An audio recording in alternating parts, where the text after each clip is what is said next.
I'm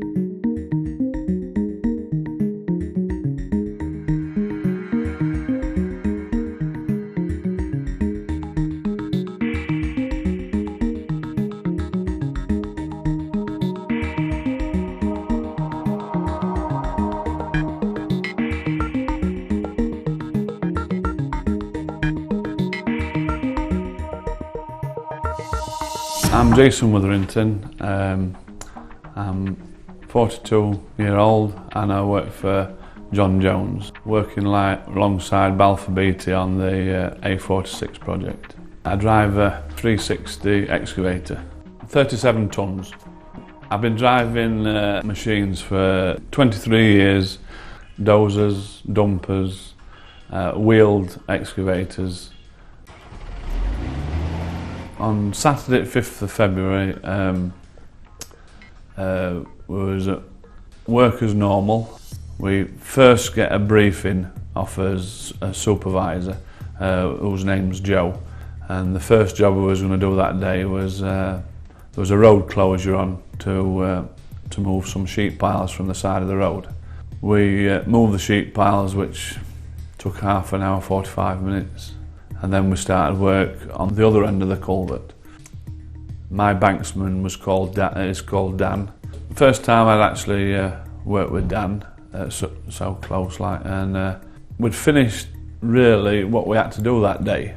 The boss, his name's Neil, he pulled up in his Land Rover and he was talking to Joe, and I got out of the machine to talk to Dan.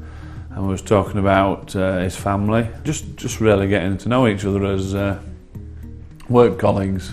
We was parked next to some sheet piles what we hadn't used, and we was going to take the sheet piles out of the way about 100 yards down the road. So I got in the machine, and from what I gather now, Dan walked between the bucket and the tracks. So when I got in the machine, I had a big bulky coat on because, as you know, this winter was really cold. Unbeknown to me, the left-hand lever, as I turned around to sit down, had gone under my coat. And I pulled the safety, the dead man on to move the machine.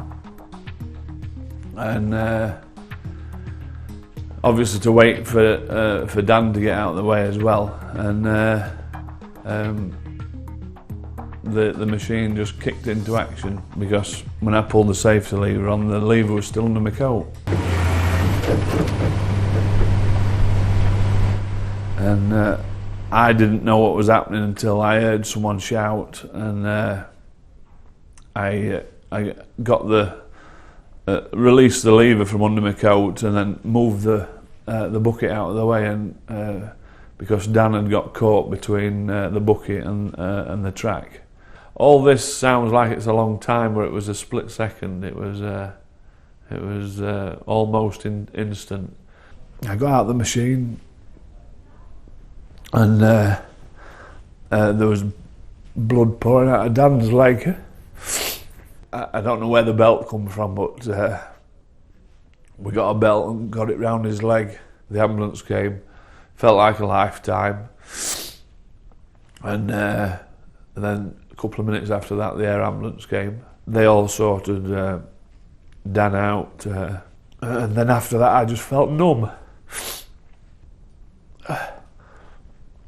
hoping that it just badly broke his leg.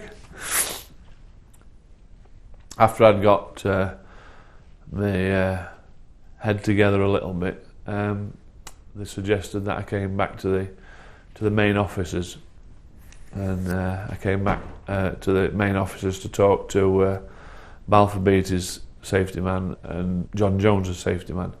They was brilliant. They made me feel really comfortable. I went home. I actually feel sorry for my wife. Because I was really snappy. I still snapped and apologised to her. Changed quite a bit, as in making sure people around me are safe. I've been told it'll get better. When I was a child, I was a bit of a rum lad, and most things was my fault. So I'm used to having the blame. And I suppose I was just waiting for someone to blame me. And nobody has.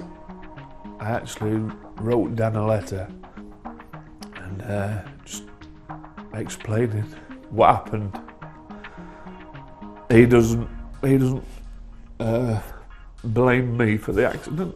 I'll just be a lot more aware of where my lever is when I sit in the seat before I pull the safety lever on again. Before the accident, you just put the safety lever down and left the engine ticking over. To be on the safe side, it's better just turn the machine off if anybody's around the machine. There's a button on the what automatically deaccelerates the throttle, and I never use that button at all now. Dan got caught by the last tooth on the bucket. If the deacceleration button wasn't pressed and it was the manual revs turned down, he might have just had that little bit extra to get out of the way. If there's anybody comes around my machine, I always stop what I'm doing. I put my hand up so they know that I've seen them. It's vital to get a driver's attention, full stop.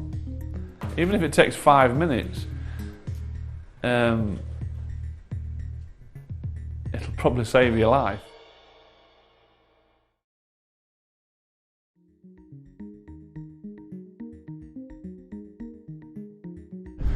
Use the designated route into the cab. Always keeping 3 points of contact. It's best that no loose or bulgy clothing be worn.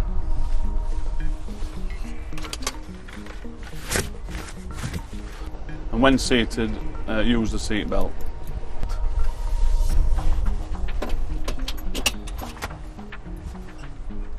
And check that the levers are in a neutral position. Ensure that the safety lever is isolated. Before starting the machine, check that there's no people on the ground, and then start the engine. Even if it takes 5 minutes, it'll probably save your life. Ensure all persons on the ground are stood in a safe location where they are visible to you. This requires positive confirmation of their position, not them simply being out of the path of the machine.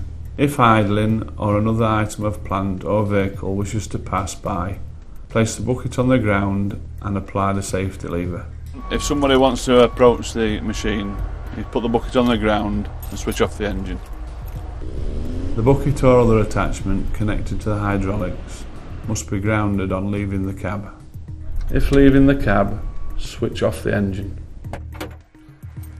Keys must be removed if the driver leaves a machine and is not close enough to prevent unauthorised use. Even if it takes 5 minutes, it'll probably save your life. If working with plant, stand in a recommended safe position. Stand only where the driver can see you or in an acknowledged position of safety. If visiting a work area, park a safe distance away from the plant.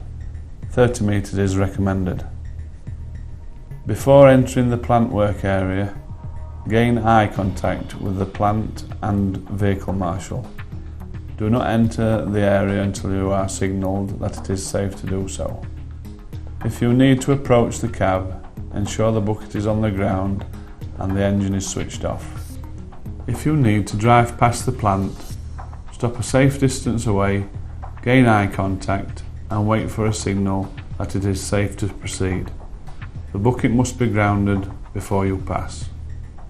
Even if it takes 5 minutes, it'll probably save your life.